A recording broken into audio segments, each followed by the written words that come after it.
نحمده ونصلي ونسلم على رسوله الكريم اما بعد فاعوذ بالله من الشيطان الرجيم بسم الله الرحمن الرحيم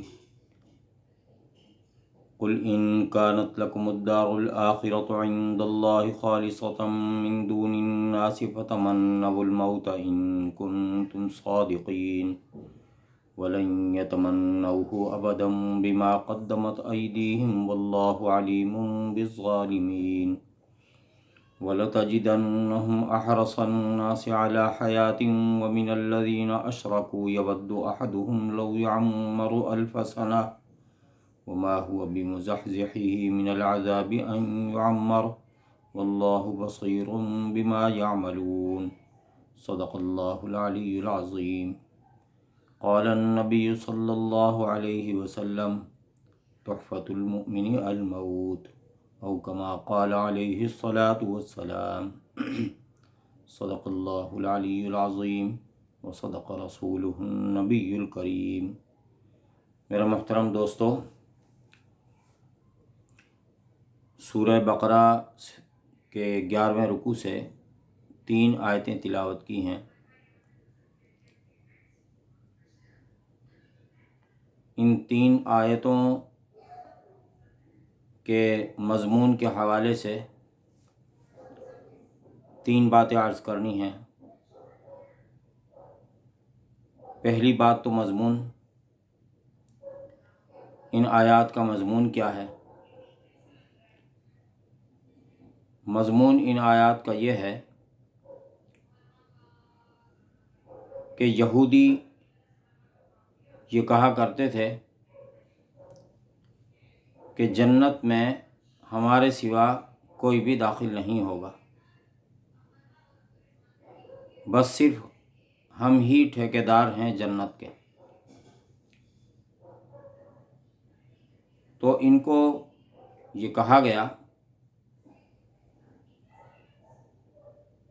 کہ اگر تم جنت کے ٹھیکیدار ہو اور تم ہی جنت میں داخل ہوگے تو پھر تمہیں تو موت کی تمنا کرنی چاہیے، موت کی تمنا کرو، چاہو کہ ہمیں موت نصیب ہو جائے تاکہ جنت میں داخل ہو سکو، کیونکہ ایک آدمی کو کسی آرام کی جگہ ملنی ہو تو اس کو اس کا اشتیاق ہوتا ہے کہ بس جلدی سے مجھے وہ آرام کی جگہ مل جائے اور میں جلد از جلد وہاں پہنچ جاؤں۔ اللہ تعالیٰ نے فرمایا وَلَن يَتَمَنَّوْهُ أَبَدًا بِمَا قَدَّمَتْ أَيْدِيهِمْ، اور ہرگز وہ تمنا نہیں کریں گے موت کی بسبب اس کے کہ جو ان کے ہاتھوں نے آگے بھیجا۔ وہ جانتے ہیں ہمارے اعمال کیسے ہیں، تو اپنے اعمال کے خوف سے وہ کبھی بھی تمنا نہیں کریں گے، بلکہ فرمایا کہ ان کی تمنا موت کی تو کیا ہوگی، ان کی تمنا تو وَلَتَجِدَنَّهُمْ أَحْرَصَ النَّاسِ عَلَى حَيَاةٍ وَمِنَ الَّذِينَ أَشْرَكُوا يَوَدُّ أَحَدُهُمْ لَوْ يَعَمَّرُ 1000 سَنَةً۔ ان کی تمنا تو یہ ہے کہ وہ چاہتے ہیں کہ ان کو 1000 سال کی عمر مل جائے، اور دنیا کی زندگی کے ایسے خواستگار ہیں کہ مشرکوں سے بھی بڑھ کر ہیں، مشرکوں سے بھی زیادہ حریص ہیں دنیا میں زندہ رہنے پر۔ مشرکوں سے زیادہ حریص ہونے کا کیا مطلب ہے؟ مفسرین کرام نے لکھا ہے کہ مشرکین مکہ جو تھے ان کا تو آخرت کا عقیدہ ہی نہیں تھا، وہ تو آخرت کو مانتے ہی نہیں تھے کہ کیا ایسا ممکن ہے کہ مرنے کے بعد دوبارہ زندہ ہو جائیں گے۔ جب ہڈیاں ہماری چور چور ہو جائیں گی، ہم مٹی میں مل جائیں گے، خاک ہو جائیں گے، تو کیا دوبارہ بھی زندہ ہو سکتے ہیں؟ تو وہ تو مانتے ہی نہیں تھے۔ اس لیے ان کو تو جزا سزا کا کوئی خیال ہی نہیں تھا۔ ان کا تو عقیدہ ہے کہ ہاں مرنے کے بعد زندہ ہونا ہے۔ جب ان کا عقیدہ ہے تو ان کو تو حریص ہونا چاہیے اور ان کو تمنا کرنی چاہیے، لیکن اللہ تعالیٰ فرماتے ہیں وَلَن يَتَمَنَّوْهُ أَبَدًا بِمَا قَدَّمَتْ أَيْدِيهِمْ، ہرگز ہرگز تمنا نہیں کریں گے، بلکہ ان میں سے تو یہ چاہتا ہے کوئی کہ لو يعمر الف سنہ، کہ اس کو تو 1000 سال کی عمر مل جائے۔ اللہ تعالیٰ نے فرمایا اگر 1000 سال کی عمر مل بھی جائے تو کیا اتنی عمر اس کو عذاب سے بچا لے گی؟ عذاب سے اس کو ہرگز بھی اتنی عمر نہیں بچائے گی، ہرگز بھی اتنی عمر اس کو نہیں بچا سکتی۔ پھر بھی آخر جہنم میں اس کو جانا ہی پڑے گا۔ تو یہ ہوا مضمون۔ یہاں ایک بات تو اور سمجھ لیجئے، ایک عالم سے سنی تھی میں نے کہ کیا وجہ ہے کہ ایک مومن ہمیشہ جنت میں جائے گا اور ایک کافر ہمیشہ جہنم میں جائے گا، اس کی کیا وجہ ہے؟ فرمایا وجہ دراصل دونوں کی نیتیں ہیں۔ مومن کی نیت یہ ہے کہ جتنی طویل عمر بھی مجھے ملے تو میں ایمان پر قائم رہوں، اور کافر کی نیت یہ ہے کہ مجھے دنیا میں جتنی بھی طویل اور لمبی عمر ملے میں اپنے انہی کفری عقائد پر قائم رہوں۔ تو نیتوں پر دار و مدار ہے، ورنہ تو عمریں اتنی زیادہ نہیں ہوتی۔ کوئی 40 سال میں مر گیا، کوئی 80 سال میں مر گیا، کوئی 60 سال میں مر گیا، کافر بھی مسلمان بھی، کسی کی موت کسی وقت بھی آ سکتی ہے۔ تو یہ تو جنت و دوزخ کا فیصلہ ہے ہمیشہ ہمیشہ کا مومن و کافر کے لیے، یہ ان کی نیتوں کی وجہ سے ہے، اس کا مدار ان کی نیتیں ہیں۔ ورنہ تو ہماری عقل تو یہ کہتی ہے کہ جس کو 40 سال عمر ملی ہے مومن کو، وہ 40 سال جنت میں رہے، اور جس کافر کو 40 سال عمر ملی ہے دنیا میں وہ 40 سال جہنم میں رہے۔ تو ایسا نہیں ہے، بلکہ نیتوں پر مدار ہے۔ تو اگر کوئی شخص 20 سال 30 سال 50 سال عمر پاتا ہے اور وہ مومن ہے اور اس کی نیت ایمان پر قائم رہنے کی ہے تو وہ ہمیشہ ہمیشہ کے لیے جنت میں جائے گا، اور اسی طرح کافر ہمیشہ ہمیشہ کے لیے جہنم میں جائے گا۔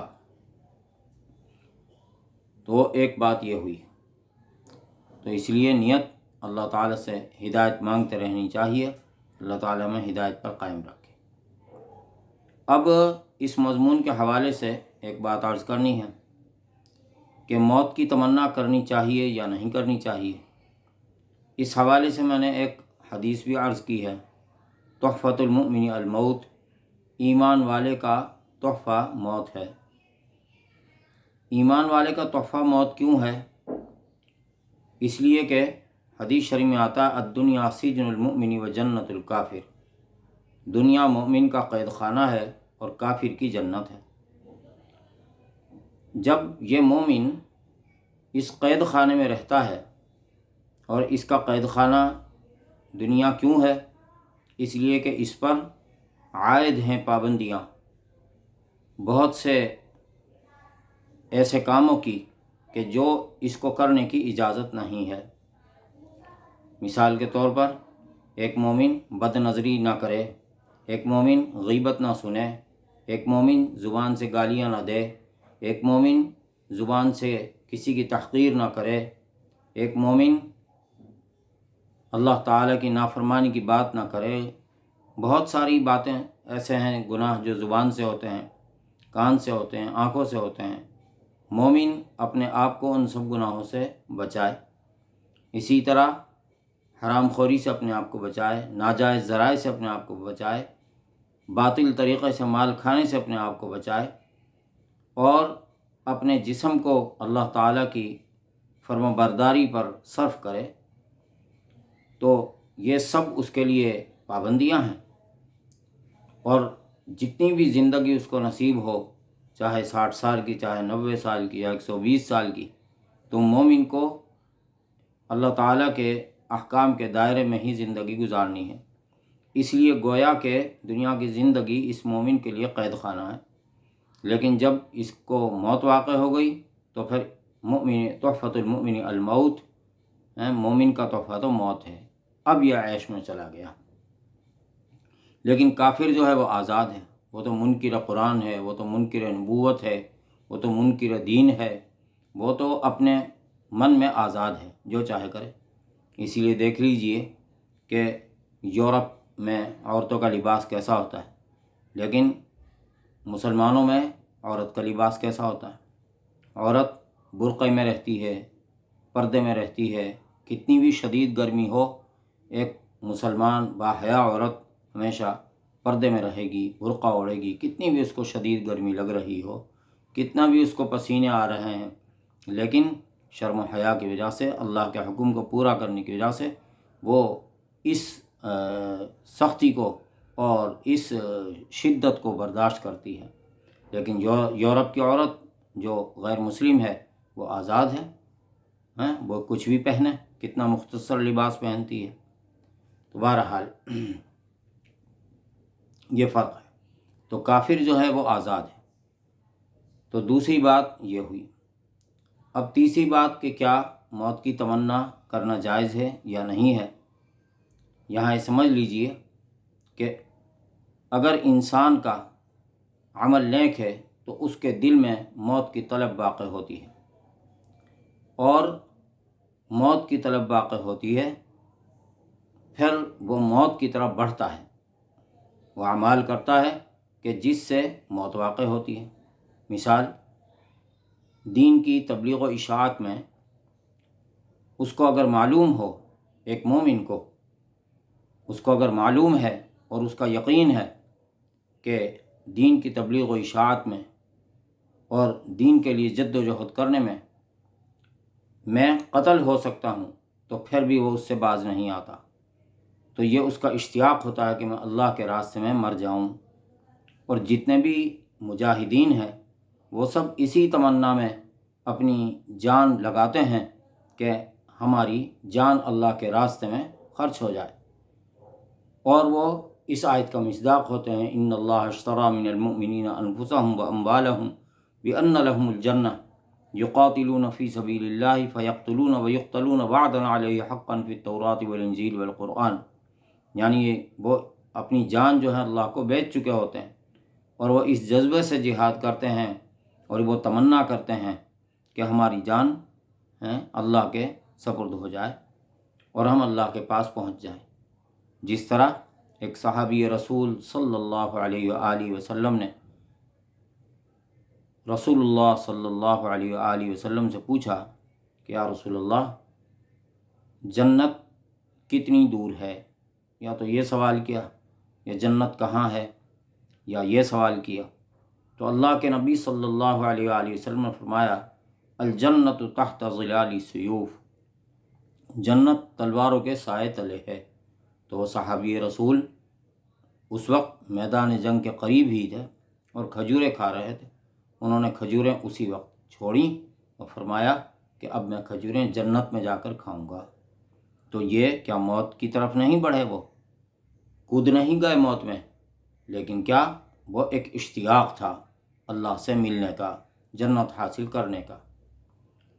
اب یہاں یہ بھی سمجھ لیجئے کہ صحابہ کرام کا یہ عالم تھا اور یہودیوں کا یہ عالم تھا۔ یہودی چاہتے تھے لو یعمر الف سنہ، ابھی نہیں مرنا، ابھی نہیں مرنا، کاش 1000 سال کی زندگی مل جائے۔ مفسرین نے لکھا اس کی ایک وجہ یہ بھی تھی کہ چونکہ ان کو نذرانے بہت ملتے تھے اور ان کی خدمتیں بہت ہوتی تھیں اور عیش و عشرت کی زندگی تھی، تو ان کی تمنا یہ تھی کہ نہ مرے۔ اور آج بہت سے ایسے دنیا دار مسلمان بھی یہ تمنا کرتے ہیں کہ نہ مریں، ہائے اتنا مال، ہائے اتنی دولت، اس کو چھوڑ کر کیسے مریں۔ لیکن صحابہ کرام نے آخرت کو ملحوظ رکھا، اور صحابہ کرام رضوان اللہ علیہم اجمعین ہر کام میں اللہ کی رضا طلب کرتے تھے، اللہ کی رضا چاہتے تھے۔ یبتغون فضلا من اللہ ورضوانا، اللہ کا فضل اور اللہ کی رضا کے وہ طلبگار تھے، اسی لیے ان کو دنیا کی پرواہ نہیں تھی اور وہ اپنی آخرت کے لیے سب کچھ تن من دھن قربان کر کر اور دنیا کو چھوڑ کر کود جاتے تھے۔ اسی لیے حضرت ابو بکر صدیق رضی اللہ تعالی عنہ نے اپنا سارا کا سارا مال غزوہ تبوک میں رسول اقدس صلی اللہ علیہ وآلہ وسلم کی خدمت اقدس میں پیش کر دیا تھا اور یہ فرما دیا تھا کہ میں نے تو اللہ کا رسول کا نام چھوڑا ہے گھر میں اور میں نے کچھ بھی نہیں چھوڑا۔ اور حضرت عمر رضی اللہ تعالیٰ عنہ بھی اسی شوق میں گھر کا آدھا مال لے آئے تھے کہ آج تو میں ابو بکر سے جیت جاؤں گا۔ یہ سب کیا تھا؟ یہ سب آخرت کی تمنا تھی، آخرت کا شوق تھا۔ بہرحال وہ صحابی جو تھے انہوں نے سوال کیا تھا اور وہ جناب میدان میں کود گئے اور اللہ کے راستے میں قربان ہو گئے۔ تو موت کی تمنا اگر آخرت کی خوشی کے لیے ہے اور اللہ سے ملاقات کے لیے ہے تو پھر تو یہ موت کی ایسی تمنا کرنا جائز ہے اور یہ ایمان کی کیفیت ہے۔ لیکن اگر موت کی تمنا آدمی دنیا کے جھنجھٹوں سے نجات حاصل کرنے کے لیے اور دنیا کے مصائب سے، دنیا کی پریشانیوں سے تنگ آ کر موت کی تمنا کرتا ہے تو یہ تمنا کرنا حرام ہے، یہ موت کی تمنا کرنا حرام ہے۔ اور اللہ تعالیٰ سب کے حال پہ رحم فرمائے، جو اس دنیا کی مصیبتوں سے تنگ آ کر اور موت کی ایسی تمنا کر لیتے ہیں تو بعض تو اس طرف قدم بھی بڑھا دیتے ہیں، یعنی خودکشی کر لیتے ہیں۔ اسی لیے اسلام میں خودکشی کرنا حرام ہے کہ خودکشی جو ہے وہ اس طرح کی ہے گویا کہ اس کا آخرت پر ایمان نہیں، کیوں اس کے سامنے عذاب قبر نہیں، عذاب حشر نہیں۔ وہ یہ سمجھتا ہے کہ بس میں دنیا سے چلا گیا، خودکشی کر لی، دنیا سے میں چلا گیا تو مجھے مصیبتوں سے نجات مل جائے گی۔ نہیں میرے بھائی، بلکہ اگر خودکشی کرنے والا خودکشی کر کر مر جاتا ہے تو وہ دنیا کی مصیبتوں سے تو اس کی جان چھوٹ جائے گی، مگر عالم برزخ میں، قبر میں اور بڑی مصیبت میں جا پھنسے گا، اور بڑی مصیبت میں۔ اس بڑی مصیبت پر اس کا ایمان نہیں تھا، اسی لیے اس چھوٹی مصیبت سے جان چھڑا کے وہاں گیا۔ یا اس کا معاذ اللہ یہ عقیدہ ہو کہ بس مر جاؤں گا، وہی ہندوؤں وہ مشرکوں والا عقیدہ ہو کہ میں مر جاؤں گا اور جسم میرا چور چور ہو جائے گا، مٹی ہو جائے گا، قصہ ختم۔ تو قصہ ختم کسی انسان کا نہیں ہوتا، یہاں کے بعد وہ منتقل ہو جاتا ہے دوسرے جہان میں، عالم برزخ میں منتقل ہو جاتا ہے۔ اب وہاں جزا سزا کا معاملہ ہے، جیسے ایک حدیث میں آتا ہے کہ من مات فقد قامت قیامت، جو شخص مر گیا تو اس کی قیامت قائم ہو گئی۔ اب جزا سزا کا کچھ معاملہ جو ہے اس کے ساتھ وہاں شروع ہو جاتا ہے۔ عذاب قبر ہے، یا القبر روضۃ من ریاض الجنہ او حفرۃ من حفر النار، قبر جو ہے یا تو جنت کے باغوں میں سے ایک باغ ہے یا جہنم کے گڑھوں میں سے ایک گڑھا ہے۔ تو ایسی جو ہے تمنا کرنا موت کی کہ دنیا کی مصیبتوں سے جان چھوٹ جائے اور قصہ ختم ہو میرا، تو ایسی تمنا کرنا حرام ہے۔ لیکن اگر جنت کے اشتیاق میں موت کی تمنا کرتا ہے، اللہ سے ملاقات کے اشتیاق میں موت کی تمنا کرتا ہے، تو یہ موت کی تمنا کرنا بہت احسن ہے، بہت بہتر ہے۔ اللہ تعالی ہمیں بھی ایسی ایمانی کیفیات نصیب فرمائے۔ وآخر دعوانا الحمد للہ رب العالمین۔